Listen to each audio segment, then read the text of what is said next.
자, 오늘은 정기적으로 매년 실시되는 서비스 모니터링 관련해서 한번 말씀을 드리려고 해요.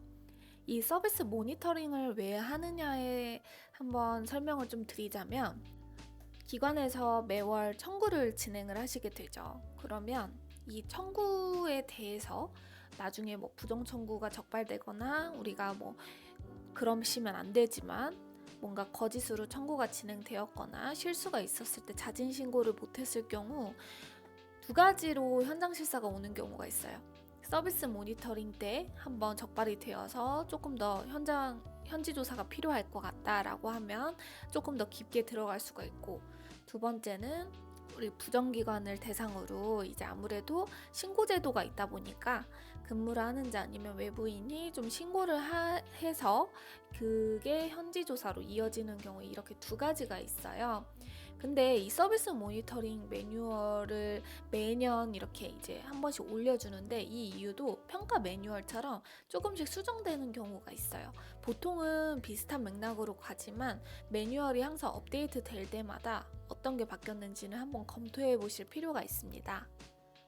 모니터링 시기는 보통 연에 상하반기로 연 2회 정도 나오는데, 어떤 지사에서는 연 1회, 어떤 지사에서는 안 나오는 경우도 있다고 하더라고요. 그래서 해당 내용은 뭔가 이제 딱 정확하게 일정이 평가처럼 딱 일시를 정해두고 나오지 않고, 이렇게 모니터링 전날이나 일주일 전 이런 식으로 통보를 해주시는데, 이 내용이 어떻게 어느 기관이 걸릴지, 그리고 그 구에 모든 기관이 할지 아니면 특정 기관을 선정해서 하는지는 지사에 따라서 좀 다르기 때문에 변동사항이 있을 수가 있으세요. 저는 근데 개인적으로 이 모니터링이 사실 다들 3년에 한 번 정도 있는 평가에 대해서는 굉장히 예민하시고 잘 준비해 놓으시고 하시는데, 전 이 모니터링도 굉장히 중요하다고 생각이 듭니다. 왜냐면 환수가 이루어질 수가 있으세요. 서류가 얼핏 안 맞았을 때 어쨌든 환수로 이어질 수가 있고, 모니터링은 어떻게 보면 간단하면서도 그래도 그 준비를 좀 철저히 해놓으시는 게 좋아요. 그래서 저는 오늘 서비스 모니터링에 대해서 지표 중에, 지표가 사실 내용이 많아요. 뭐 차량에 대한 것도 있고, 뭐 어르신들에 대한 뭐 환경에 대한 이야기도 있고 한데, 결국에는 저는 아까 우려되는 부분이 항상 환수라고 말씀을 드렸잖아요. 그래서 환수에 이어질 수 있는 좀 중요한 내용들만 찝어서 한번 오늘은 말씀을 드릴 건데, 주야간보 중심으로 한번 준비를 해봤습니다. 자, 우선은 우리 의무 인력, 추가 인력 배치. 지금 이 모니터링은 결국 청구 내용과 지금 실제 운영과 일치하는지, 그리고 가산금을 받은 내용 중심으로 가산금 위주로 환수가 이루어질 수도 있고, 아니면 현지 조사가 들어갈 수도 있어요. 그렇기 때문에 이 돈에 관련된 중심 지표를 좀 많이 보시는 게 좋아요. 그래서 저는 첫 번째 필수로 의무 인력 및 추가 인력 배치 기준을 준수하는지 이 내용을 뽑았는데, 대상 기간은 우리 막 몇 년치를 다 보지는 않고, 모니터링 실시가 만약에 한 5월에 왔다. 그럼 전전월 한 2, 3, 4, 5 이런 정도, 한 3개월 정도, 직전 3개월 정도 내용을 잘 준비를 해주시면 되는데, 어떤 내용이냐?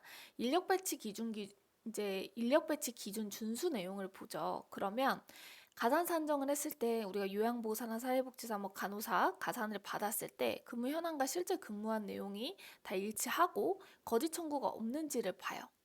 근데 이 내용을 볼 때 당연히 첫 번째로 출근부를 맞추셔야 되세요. 말 그대로 근무표랑 근무표 또는 출근부가 있으시잖아요. 근데 이 근무표와 출근부를 뭐랑 맞춰야 되냐? 청구 내용이랑 일치한지 보셔야 되세요. 자, 우리가 청구할 때 선생님들 이제 캘린더 같은 거에다가 근무 시간을 이렇게 다 적죠. 9시부터 18시. 어쩔 때는 병가, 어쩔 때는 연차, 어쩔 때는 오프, 이런 식으로 다 쓰시는데, 만약에 이게 근무표, 출근부, 청구 내용이 이렇게 일치가 되지 않는 내용이 있다. 만약에 이분이 이날 오프였어요. 근데 이때 시간을 넣은 거예요. 그렇게 됐을 때는 당연히 왜 내용이 다르죠? 그리고 그 내용을 봤을 때, 이 내용, 이 9시, 18시에 이 하루 시간을 뺐을 때 근무 시간이 모자라져요. 그렇게 되면 당연히 환수가 될 수가 있으세요. 그래서 이거를 우리가 청구를 할 때 혹시 오류가 난 건 없는지, 그리고 우리가 좀 청구는 제대로 했는데 간혹 선생님들께서 출근부나 이런 내용들을 잘못 기재되는 경우가 있으시거든요. 그래서 출근부와 이 청구 내용을 한 번 더 점검해 보실 필요가 있고, 혹시라도 뭔가 설명이 필요한 부분이 있다면 거기에 따라서 증빙 서류를 미리 좀 준비를 해 놓으셔야지 당황하실 일이 없으실 것 같아요. 자, 그럼 지금 이 내용으로 어떤 이제 부정 청구가 이제 있었던 사례가 분명 있을 거잖아요. 어떤 사례였는지를 한번 보면 필수 인력이에요. 필수 인력과 가산 인력이 있으세요. 우린 기관에서는 가산 인력과 필수 인력 이렇게 두 가지가 분류가 되는데, 가산 인력에 대해서, 그러니까 즉 요양보호사가 만약에 한 명이 의무인데 두 명이 근무를 했어요. 그러면 이 한 명은 그냥 자동으로 가산 인력이 되시는 거예요. 근데 필수 인력은 누굴까요? 시설장. 그리고 딱 한 명씩만 차지하고 계시는 분들 있죠. 사회복지사, 뭐 예시로 사회복지사도 가산이 없다고 가정을 해볼게요. 조리원, 그리고 뭐 간호조무사 이런 분들이 있었다. 근데 이분들이 근무 시간이 결국 한 분이 부족해졌다. 그러면 필수가 무너지면 가산도 같이 무너져요. 그렇기 때문에 만약 이 사람들 중에 필수 인력 중에 시설장이 근무 시간이 부족했다. 월근무 시간을 채웠어야 되는데. 근데 옛날 같은 경우는 그러면 전체 그 달에 인력으로 받았던 이 청구 금액이 전체 환수였어요. 근데 지금은 이게 개선이 돼서 뭐 이 내용에 대한 가산금만 좀 우리가 가져가겠다라고 그 제도는 바뀌었지만, 가산 인력이 무너졌을 때는 당연히 이 가산금만 뺏어갈 수가 있거든요. 근데 필수 인력이 무너졌을 때는 결국에는 이 측정이 좀 어려워요. 필수 인력이 있어야지만 가산을 주는 거기 때문에. 그래서 이 내용이 좀 어떻게 환수가 이루어질지 모르다 보니까 항상 근무 시간을 좀 철저히 해주셔야 되세요. 그래서 내용을 보면 필수 인력 미상근 후 인력 추가 배치 가산 청구. 그럼 아까 제가 말씀드린 케이스죠. 시설장이 월근무 시간을 충족 못했어요. 근데 결국에는 근무 시간을 허위로 등록하고 사회복지사, 요양보호사 인력 추가 배치를 청구했어요. 그럼 당연히 이것도 위반을 했기 때문에 이제 환수가 이루어졌겠죠.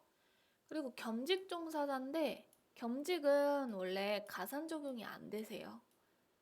그렇기 때문에 그 선생님들 입사신고 시군구에 W포시나 희망이음 통해서 하실 때 그 자격에 겸직인지 전임인지 잘 보셔야 되세요. 왜냐면 전임인데 잘못 겸직으로 선택해서 가산을 또 못 받는 경우가 있으시거든요. 이거는 오히려 지금 조금 불이익을 받고 계신 거잖아요. 손해를 보고 계신 거잖아요. 그러니까 이거는 한 번 더 검토를 해보셔야 되시고, 혹시 겸직인데 이 사람이 겸직인데 병설 운영을 하시는 기관은 겸직인데 전임으로 잘못 신고하는 경우는 이거는 또 환수 대상이세요. 그래서 시군구에 어떻게 좀 신고가 되어 있는지 잘 한번 확인을 해보셔야 합니다. 자, 그리고 근무 시간 늘려서 가산을 청구하는 경우도 있어요. 원래는 이 사람이 월 80시간만 근무를 했는데 월 근무 시간을 다 충족한 것처럼 허위로 신고를 했다. 그런 내용도 있어요. 자, 그리고 무급으로 병가를 사용하고, 자, 이 병가도 연차와 병가 다 근무로 인정이 되는 범위가 뭐냐면 유급인 경우에 한해예요. 그러면 어쨌든 시설장 이제 대표가 급여를 지급을 했고 이 사람이 쉬었더라도, 그리고 병가 신청서가 있고 관련 진단 내역이 있고 그런 증빙서를 잘 갖춰야 되는데, 무급으로 병가를 사용하게 하고 결국엔 근무 시간으로 이제 신고를 했으면 이거는 또 거짓 신고가 되시는 거예요. 자, 요양보호사 고유 업무 미수행. 자, 이 필수 인력과 아까 가산 인력이 있다 했잖아요.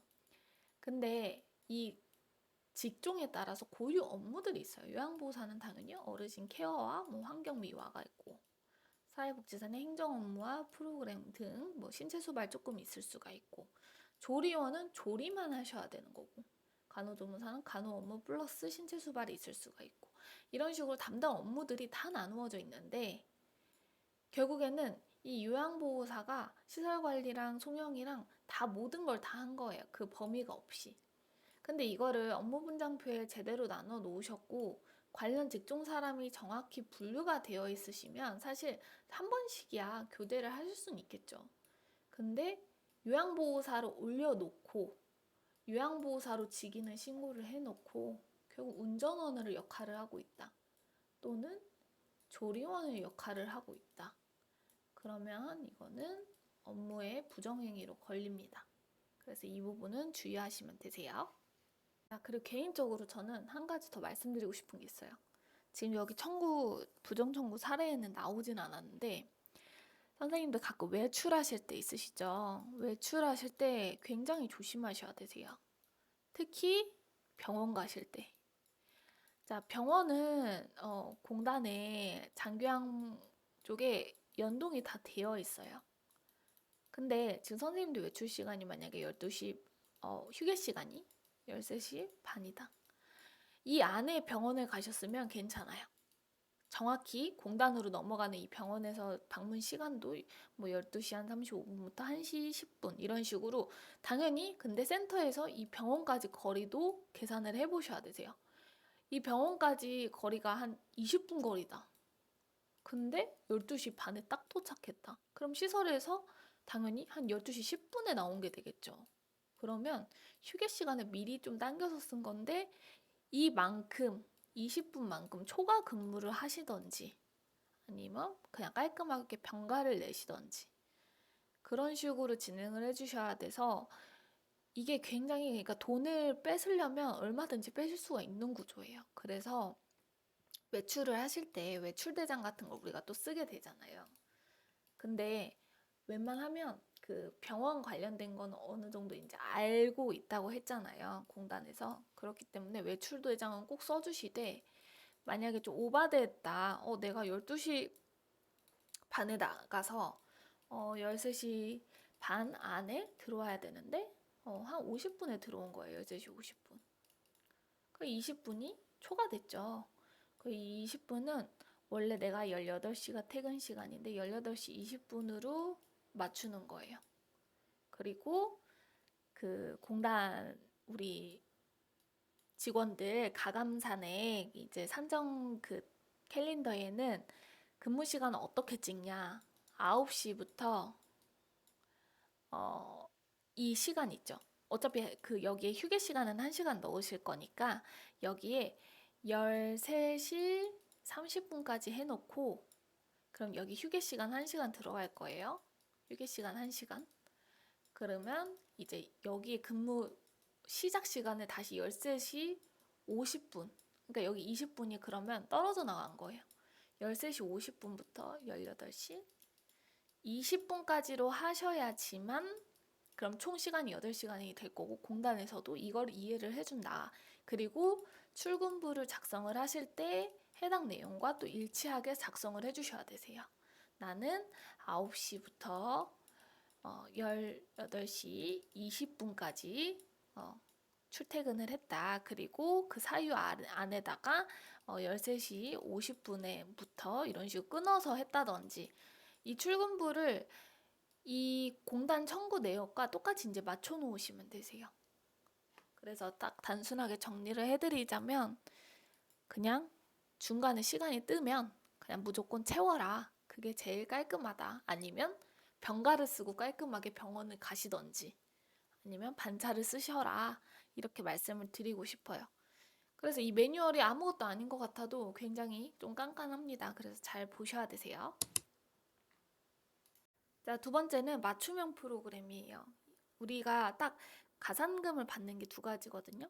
인력 가산, 맞춤형 가산. 뭐 나머지 목욕도 있고 하지만 소액이다 보니까 우선 큰 돈 위주로 한번 말씀을 드려볼 건데, 자, 맞춤형 프로그램 같은 경우는 프로그램 운영 기록지 다들 쓰고 계시죠? 근데 간혹 평가 때 그 우리 재가급여 평가 3년에 한 번 하는 거에는 프로그램 운영 기록지에 대한 판단이 없어요. 평가 기준이 없다 보니까 대충 써야지 하시는 경우가 있는데 모니터링 때문이라도 잘 써주셔야 되세요. 프로그램 일지는. 그래서 맞춤형 프로그램 일지 한번 어떤 기준인지 보면 강사를 배치를 하고 우리가 월 16회 또는 주 4회 이렇게 제공을 하면 또 추가금을 줘요, 공단에서. 그 대신 해당 내용은 꼭 외부 강사, 전문 강사여야 되는데 해당 프로그램에 연관된 강사여셔야 돼요. 내가 만약에 해당 프로그램명을 미술치료로 했어요. 그러면 미술치료 프로그램은 당연히 미술 자격이 있으신 사람 아니면 뭐 미술심리, 미술치료 자격증 등 해당 프로그램을 운영할 수 있는 자격, 외부 자격증이나 수료증이 있으신 분이셔야 되는데 여기에 갑자기 뜬금없이 실버 최저 강사가 미술치료를 했다. 그러면 이건 맞지가 않겠죠. 그래서 이렇게 일치 여부도 한번 좀 잘 보셔야 되시고 외부 강사를 구인을 하실 때도 해당 자격이 잘 있는 분인지를 꼭 한번 확인을 해보셔야 되세요. 그리고 이것도 맞춤형 우리 그 프로그램 제공 공단에 이제 그 청구할 때 자료 제출할 때 내용이랑 프로그램 일지 그리고 프로그램 일정표 이렇게 3박자가 맞는지를 한번 꼭 보셔야 되세요. 일정표랑 청구 내용이랑 일치한지 이거를 다 같이 보셔야 됩니다. 자, 그래서 제가 아까 방금 사전에 말씀드린 것처럼 자격증 소지했는지 그리고 외부 강사가 방문해서 1시간이라는 이 시간을 꼭 채워서 잘 했는지 그리고 그리고 뭐 임금 대장이나 이런 것도 계약에 따라서 잘 했는지 이런 내용을 보기 때문에 한번 그 자료들을 다 점검하셔서 미리 준비를 해 놓으셔야 되고 프로그램 운영 기록지도 충실하게 작성을 하셔야 점수를 얻어가실 수 있습니다. 맞춤형 프로그램 당연히 위반 사례가 있겠죠. 뭐 어떤 요양원에서 맞춤형 프로그램 월 8회 제공했는데 16회 제공한 것처럼 프로그램 운영 기록지 등을 허위로 작성을 했대요. 자, 이것도 결국은 프로그램 일정표랑 프로그램 일지 그리고 외부 강사 계약서, 임금 이 내용들을 다 같이 일치 여부를 봤는데 이게 틀어지면 이게 결국 나오는 거예요. 그래서 서류 점검을 한번 꼭 하실 필요가 있으시고 그리고 실제로 내부 직원인데 강사 자격증이 있는 요양보호사가 프로그램을 제공하고 외부 강사가 제공한 것처럼 다른 사람 이름을 빌려서 좀 허위로 또 이제 청구를 한 거예요. 그래서 결국은 이런 내용들은 좀 실수라기보다는 뭔가 실수라고 보기에는 좀 어려운 내용이기 때문에 이런 기관이 있다면 절대 그러시면 안 되시고 정말 자격이 있는 외부 강사를 딱 구인을 하셔가지고 우리 어르신들을 위해서 주 4회 아니면 뭐 월 16회 이렇게 잘 제공을 하셔가지고 깔끔한 맞춤형 프로그램을 제공을 하시기를 바라겠습니다. 자, 오늘은 서비스 모니터링 이제 매뉴얼이 업데이트 되면서 한번 제가 이 관련해서 이제 좀 해석이랑 또 우리가 부당 청구 사례가 있는 내용을 제가 한번 설명을 드렸는데 언제 어떻게 지금 우리 기관이 또 모니터링 대상이 될지 몰라요. 그렇기 때문에 3달 전 서류까지는 꼭 청구 자료와 일치하는지를 먼저 보시고 그리고 설명이 필요하다면 미리 근거 자료를 좀 제시를 해놔서 준비를 해놔서 필요시에 한 번씩 보여드리면 좋을 것 같고 공단 인력가산금이나 특히나 이제 선생님들 직원들 관련돼서는 공단에서 병원 내역이나 뭐 교통카드 그리고 출퇴근 내역 같은 경우는 확인을 하려면 얼마든지 할 수가 있습니다. 그렇기 때문에 시간을 늘려서 청구하시거나 근무를 안 했는데 한 것처럼 허위 청구하시는 이런 행위는 이제 안 하시는 게 제일 마음 편하고 제일 좋으시고 그리고 아까 제가 말씀드린 것처럼 외출을 하거나 했을 때 휴게 시간을 넘어가는 시간은 조금 더 초과 근무를 해서 보충을 하여